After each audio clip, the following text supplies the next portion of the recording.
നമ്മുടെ കേരളത്തിൽ ഒരുപാട് മോട്ടിവേഷൻ ട്രെയിനർമാർ പലപ്പോഴും പറയാറുണ്ട്, വില കൂട്ടി വിൽക്കണം, പ്രീമിയം പ്രൈസിൽ വിൽക്കണമെന്നൊക്കെ. അപ്പോൾ നമ്മൾ വിറ്റുകൊണ്ടിരിക്കുന്ന പ്രൊഡക്റ്റിന് പെട്ടെന്ന് വില കൂട്ടിക്കഴിഞ്ഞാൽ, അല്ലെങ്കിൽ പ്രീമിയം ക്വാളിറ്റിയിലേക്ക് നമ്മളാക്കാൻ ശ്രമിച്ചു കഴിഞ്ഞാൽ സംഭവിക്കുന്നത് വെച്ച് കഴിഞ്ഞാൽ നമ്മുടെ കറണ്ട് മാർക്കറ്റ് ഷെയർ നമ്മൾ ലൂസ് ചെയ്യുക. അതായത് ഇപ്പോൾ ഉദാഹരണത്തിന് പറഞ്ഞാൽ മാരുതി ആൾട്ടോയുടെ കാറ്, അതിൻ്റെ ഉദാഹരണത്തിന് ഒരു 8 ലക്ഷം രൂപയാണെന്ന് വിചാരിക്കുക ഉദാഹരണത്തിന്. അപ്പോൾ മാരുതിക്കാർ, ആൾട്ടോക്കാർ വിചാരിക്കുക അതിനകത്ത് ബോസിൻ്റെയൊക്കെ സ്പീക്കറൊക്കെ വെച്ചിട്ട് ഇതൊരു 15 ലക്ഷത്തിന് വിൽക്കാം.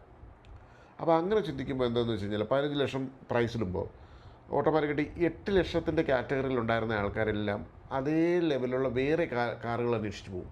8 ലക്ഷം രൂപ അല്ലെങ്കിൽ 7 ലക്ഷം രൂപ 9 ലക്ഷം രൂപ ആ റേഞ്ചിൽ കിട്ടുന്ന കാറുകൾ.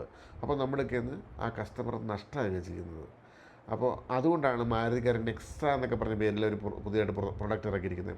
അപ്പോൾ നമ്മളെ പ്രോഡക്റ്റുകൾ ചുമ്മാതെ കണ്ണും പൂട്ടി വില കൂട്ടിക്കഴിഞ്ഞ് കഴിഞ്ഞാൽ നമ്മുടെ ബിസിനസ്സിന് വളരെയധികം ദോഷം ചെയ്യും. അത് ഓർത്തുള്ളൂ പ്ലീസ്. Thank you.